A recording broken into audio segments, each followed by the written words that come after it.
Saudaraku, banyak orang yang tidak faham bahwasanya memberi makan dan minum itu dalam Islam adalah salah satu cara untuk mendapatkan amal jariyah. Jadi banyak orang memikirkan amal jariyah itu hanya membangun bangunan, hanya membagikan Al-Quran sehingga dihafal. Intinya fisikal, bentuk materi saja atau material ya. Lebih ke masjid, lebih ke bangunan, lebih ke jalan, lebih ke sumur gitu kan. Padahal sebenarnya ada hal-hal lain yang bisa menjadi penyebab amal jariyah, di antaranya makanan dan minuman. Jadi hadis Nabi SAW yang sahih riwayat Imam Ahmad, ini rahasianya di hadis ini. Kata Nabi SAW, ma wudi'a ta'amun illa wada'allahu fihi barakah. Tidak ada makanan atau minuman yang dihidangkan untuk orang lain kecuali Allah, atau dihidangkan buat diri sendiri juga masuk sebenarnya, kecuali Allah jadikan bagian dari makanan dan minuman itu berkah. Maksudnya berkah apa? Kata para ulama, dia akan berada di tubuh orang yang mengkonsumsinya selama dia masih hidup. Jadi begini, orang tua kita semua, Bapak Ibu sekalian, orang tua kita, seperti saya, orang tua saya misalnya, pada saat saya ceramah di masjid ini, saya mendapatkan pahala karena menyampaikan agama Allah, insya Allah, bila diikuti dengan keikhlasan. Semoga Allah ikhlaskan niat kita. Orang tua saya panen pahala saya. Kenapa Bapak Ibu sekalian? Karena saya tumbuh dari ASI ibu saya, dan saya tumbuh dari nafkah ayah saya. Makanan, minuman yang saya makan selama ini sehingga membantu pertumbuhan badan saya menjadi besar, dan akhirnya saya bisa hidup, maka itu menjadi amal jariyah. Makanya dalam hadis riwayat Imam Muslim, seorang sahabat bertanya, ya Rasulullah, ayyul islami khair? Perbuatan apa dalam Islam yang khair? Khair ini yang baik sekali, pahalanya besar sekali, selain yang wajib, yang sunnah-sunnah aja nih.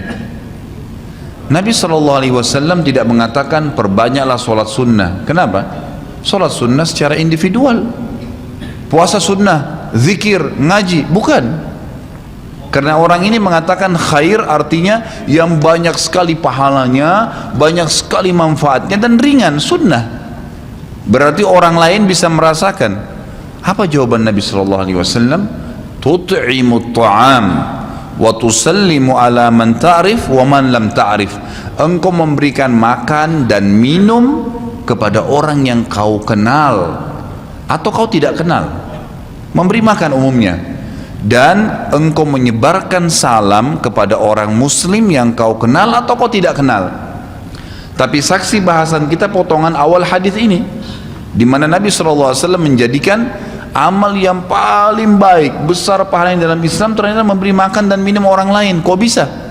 Bukankah dalam secara akal kita, kalau kita makan dan minum kan habis gitu kan?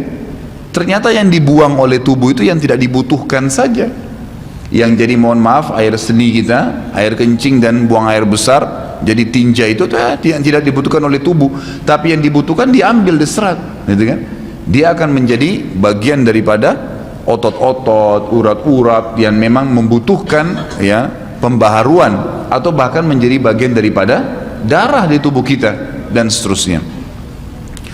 Tubuh kita terdiri dari 75% air, dan Allah SWT mengatakan dalam Al-Quran, a'udzubillahi minasyaitonirrajim, waja'alna minal ma'i kulli syai' hayy. Kami jadikan dengan air itu segala sesuatu bisa hidup. Dan memang seperti itu. Manusia bisa hidup dalam sebulan tidak makan, tapi manusia nggak bisa hidup kalau sebulan nggak minum. Bukan sebulan, seminggu nggak minum.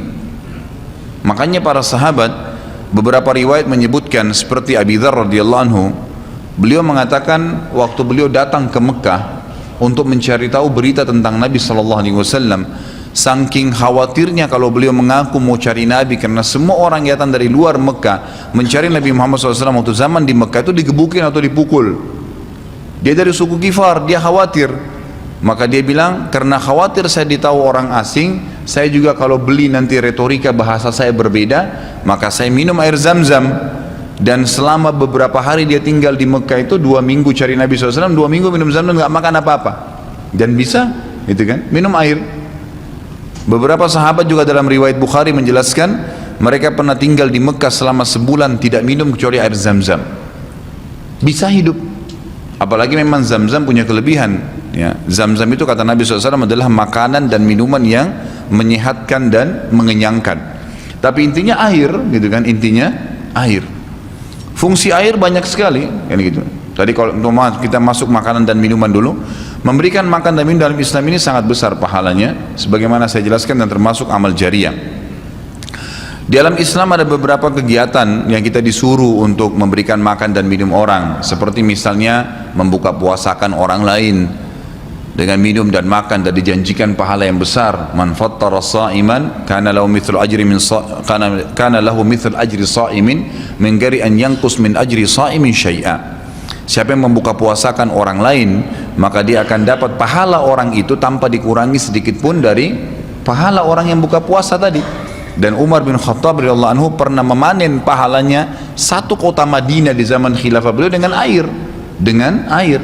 Jadi zaman khilafah beliau di akhir hidupnya, atau maaf di akhir khilafahnya beliau sempat di akhir Ramadan juga, bukan di akhir khilafah, mohon maaf, di akhir Ramadan, dia salah 1 tahun khilafahnya beliau sempat ingin membuka puasakan orang, sudah mau habis Ramadan, ingin dapat pahala. Waktu itu beliau jadi khalifah, jadi raja, diiklankanlah di Madinah. Ya, dia bilang pada pembantunya, gulamnya, tolong iklankan kalau saya akan buka puasakan orang, ingin cari pahala. Orang semua diiklanin, Amir Mu'minin bin Khattab mengundang buka puasa. Orang-orang pada berbondong-bondong datang. Yang undang siapa? Raja. Yang orang bayangkan ini akan ada kambing bakar, yang akan ada ini, akan ada itu, macam-macam. Raja yang undang, gitu kan. Ternyata Bapak Ibu sekalian, waktu sudah ngumpul semua jemaahnya, masyarakat depan rumah Umar menyuruh membagikan gelas-gelas yang zaman itu memang terbuat dari tanah liat. Kemudian dibagikan satu-satu dan disuruh antri di sumur, gitu kan. Karena memang mereka minumnya di sumur waktu itu, tidak ada sumber air yang lain, gitu kan.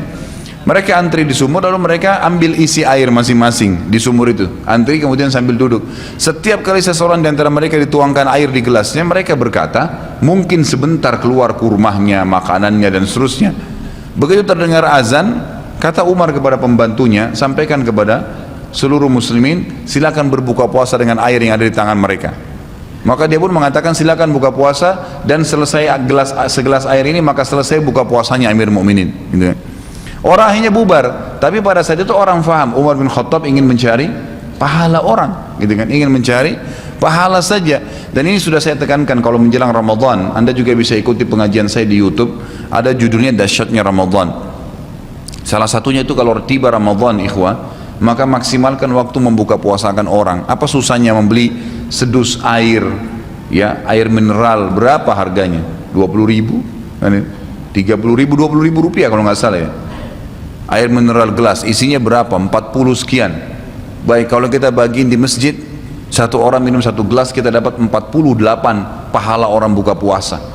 Nah, itu luar biasa hanya dengan 20.000 rupiah. Tapi anehnya banyak orang tidak mau amalkan, padahal itu termasuk selain amal jariah, dapat juga pahala buka puasakan orang lain. Nabi SAW dan juga merupakan ciri para nabi-nabi, mereka itu paling senang mengikram tamunya, dan beliau menjadikan sebagai sebuah prinsip dasar dari iman kepada Allah dan hari akhir, sebagaimana beliau bersabda dalam hadis Bukhari Muslim, man kana yu'minu billahi wal yawmil akhir falyukrim daifahu. Siapa yang beriman, mengaku beriman kepada Allah dan hari akhir, maka dia harus mengikram itu, melayanin, memberikan makan dan minum, ya, mengucapkan tutur kata yang baik bagi tamunya. Intinya memberikan makan dan minum dalam Islam ditekankan sekali, karena itu juga termasuk, ya, amal ibadah, amal jariah dan amal ibadah yang akan mendapatkan pahala. Jadi ada 2 sisi pahala yang didapatkan selain amal jariahnya, selama dia makan dan minum kemudian itu masih ada di dalam tubuhnya, maka berarti itu akan terus menjadi amal jariah. Kata para ulama, dia akan terus menjadi amal jariah pada saat seseorang tumbuh besar. Kayak kasus seseorang manusia tadi, orang tuanya, ayahnya carikan nafkah yang halal, ibunya kasih ASI, kemudian dia tumbuh besar dari situ. Tumbuh besar ini ternyata menjadi otot-ototnya, menjadi komponen dari tubuhnya. Kemudian dia menjadi besar, lalu dia menikah. Dari komposisi tubuhnya tadi, ternyata ada yang mengalir di sperma dia kepada anaknya. Kemudian anaknya tumbuh besar juga dari situ, dan seterusnya. Jadi amal jariah selama masih ada manusia itu. Jadi seperti itu luar biasanya gitu. Di antaranya tadi saya bilang, kita bisa mendapatkan pahala dengan buka puasakan orang. Yang kedua, mengikram orang. Mengikram ini memberikan, menyuguhkan sesuatu buat tamu. Ya. Termasuk ya, yang dianjurkan adalah sering-sering ya mentraktir orang lain. Ada kultum saya itu, subhanallah, saya isi salah satu pengajian di salah satu kantor di Sudirman ini, sampai saya dibisikin, Ustaz, setelah saya nonton di YouTube ceramahnya Ustaz tentang traktir, ini teman-teman semua pada berebut nih, saling traktir-traktiran gitu. Jadi nggak lagi nunggu temannya yang bayar, tapi dia yang bayar duluan. Ternyata itu amal jariah ya Ustaz ya. Oh iya, amal jariah kan gitu, memberikan makan orang. Bayangkan kalau dia makan dan minum dia kenyang, kemudian ada yang jelas pasti ya, makanan minuman yang dimakan dan diminum itu pasti ada bagian yang akan menjadi komposisi tubuhnya, nggak mungkin semua terbuang. Maka itu berarti akan jadi amal jariah. Apalagi kalau dasarnya yang kita berikan makan orang-orang yang bertakwa, orang soleh, luar biasa, makin kuat dia beribadah. Ciri Nabi Ibrahim alaihissalam, Nabi Ibrahim itu malah luar biasa ikramnya ya. Dia suka dengan tamu, sampai-sampai kalau dihidangkan makan, cirinya beliau nggak pernah makan sendiri, pasti habis dihidangkan makan dibuka pintu rumahnya, siapapun lewat dipanggil makan sama dia. Syekh bin Baz hafizahullah rahimahullah, beliau sudah meninggal. Salah satu muridnya menceritakan, beliau itu punya rumah ya, rumahnya dia di belakang atau di samping rumahnya itu ada sebuah tempat yang kosong pakai AC ya, dilapangkan seperti masjid inilah. Setiap hari beliau menyiapkan makan siang dan makan malam untuk 600 orang setiap hari. Siang itu untuk 600 orang, malam untuk 600 orang, jadi 1200 orang yang makan setiap hari, atau 1200 porsi lah ya, kalau orang yang sama makan siang dan makan malam. Sampai-sampai beliau bukan mengundang ya, nggak diundang orang. Jadi awal-awalnya saja diiklanin. Jadi kalau sudah tiba waktu makan siang, yang lagi nyapu jalanan mampir, yang lagi lewat mampir, yang muridnya mampir, yang kerabatnya mampir, pokoknya mampir 600 orang. Siang malam, tiap hari sampai belum meninggal. Itu bagaimana mereka mengikramnya. Kadang-kadang kita subhanallah, makanan kita taruh di kulkas sampai rusak, nggak mau dibagi kepada orang. Pelitnya luar biasa. Kalau buahnya lagi berbuah dibungkus, nggak mau dibagi ke orang lain.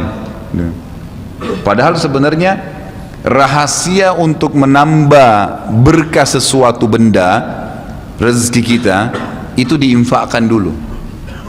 Kata Nabi SAW di dalam hadis Bukhari, Allah SWT berfirman, ya ibna Adam anfik alaik, wahai anak Adam, infak dulu baru saya infakkan kepadamu. Artinya baru saya berikan, bukakan rezeki itu. Kita kalau mau otomatis ya, spontan, begitu dapat makanan, ada makanan terus langsung dibagi langsung pada saat itu. Nih bagi sama teman misalnya, atau dikata porsinya sebagian, atau kita beli bungkus yang lain. Ini saya beli satu bungkus makanan 10.000, beli satu bungkus yang lain khusus kasih fakir miskin sebagai tanda syukur terhadap makanan tadi itu, langsung diinfakkan. Itu spontanitas, tidak berhenti rezekinya tuh.